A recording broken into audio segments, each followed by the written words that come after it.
উঠতে বসতে বাবা হাঁকেন, বলবো তোকে কি আর, হতেই হবে তোকে দেশের মস্ত ইঞ্জিনিয়ার।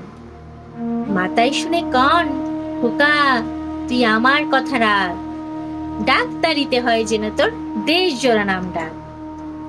জেঠু বলেন, কি হবি তুই, আমি সেটা জানি, তুই হবি এক নোবেলজয়ী বিখ্যাত বিজ্ঞানী।